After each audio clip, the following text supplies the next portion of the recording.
Again from Washington, Sam Donaldson. Now a story about a world that is in an uproar, not overbalancing the budget or daytime talk shows. No. This is a world that many of us know very little about. Renee Poussaint enters the kingdom of cats. And in that world, this is what people are talking about. Ring 1 is now ready for kittens 78 through 83. Kittens 78 through 83 to Ring 1. The Coliseum Cat Show, New York City, where the who's who of the feline fancy meet, greet, and compete. Here we have a brown classic tabby. Final call for kitten 56 to Ring 4. Meow. Among all the signs of the zodiac, choose Capricorn. The three rings of Saturn rule him. Events like this usually leave feline enthusiasts purring. But this year, a major league kitty controversy has left some traditionalists positively catatonic. Meet the Munchkin. The cat that looks like it's lying down when it's standing up. With legs just half the normal size, this vertically challenged rug hugger is trying to claw its way to the top. But does it even deserve to be in the game? I just think they look out of proportion, and I think they're wrong. I think they're beautiful. Legs a little short, but it's short on legs. They just look stubby and unnatural. You too. Unnatural or not, the cats are a hot new fad, selling for up to $1,500 a piece. But the fur really started to fly last year when the International Cat Association admitted the Munchkin to its new breed and color class, one step below championship status.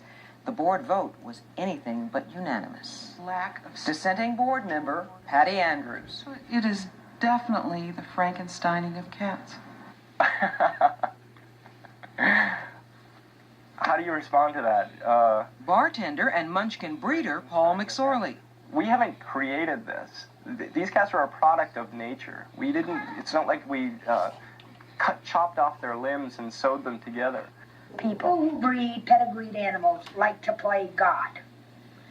They decide who's going to have babies, who isn't, who's going to be bred by whom. Cat show judge Catherine Crawford is dead set against recognizing Munchkins as a breed at all. My advice is anybody who's thinking of paying $1,500 for a barred cat needs to check with their vet first and their psychiatrist second. The beautiful little white Munchkin. To understand what's gotten the cat fancy into such a hissy fit, you have to go back 12 years to Rayville, Louisiana, Munchkin Ground Zero, where in 1983, music teacher Sandra Hochendell found Blackberry, the pregnant ancestor of most current-day Munchkins, hiding under a pickup truck. Here, kitty, kitty. Oh, come here to me, kitty, kitty. I want to take you home. And take her home she did. And Blackberry begat Huckleberry, and Huckleberry begat Pitty-Pat, and on and on and on. Now, there have been spontaneous mutations of short-legged cats before, but this is the first time fanciers have actually bred for the trait. And today, 400-plus Munchkins later, some critics are saying enough is enough. This is promoting breeding a cat for a definite genetic fault.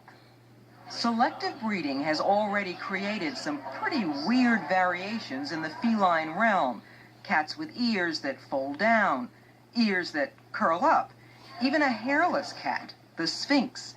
But the Munchkin represents the first radical change in cat structure, a type of change that's caused some medical problems in the Munchkin's dog world counterparts.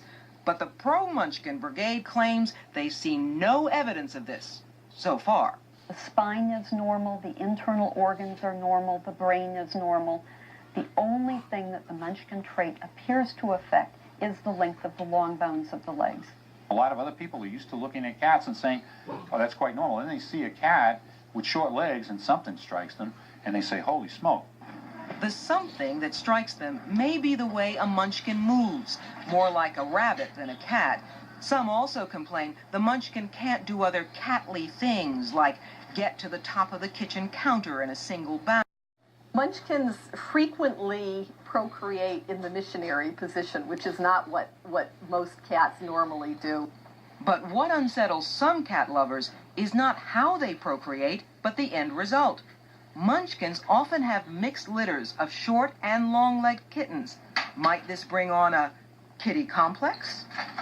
I think if a Munchkin lived with a regular cat and saw this regular cat jumping around and doing all kinds of tricks, that the Munchkin might feel a little deprived. This is coming from a therapist. I'd like to see her credentials. It may manifest itself in not using the litter box. That is ridiculous. Anorexic nervosa, overeating. Well, I had one Munchkin that recently started smoking, but that was about my only problem with the cats. I think Munchkins know they're different, yes. What was she, a Munchkin in a previous life or something? I mean... So wither the Munchkin controversy at the dawn of the new year. Catherine Crawford has judged her last show for the International Cat Association. Paul McSorley battles on in the Munchkin's defense. And Patty Andrews? She's chosen not to run for re-election to the board. If 10 years from now there are 10,000 Munchkins and all of them are perfectly healthy, then I will throw a dinner for all the people that I have been opposing and apologize to them profusely. Could I pick the restaurant? I'd like to see it in writing. The controversy continues. Cat lovers everywhere, stay tuned.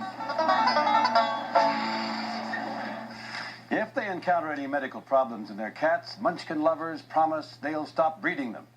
Catherine Crawford promises to keep them to their word.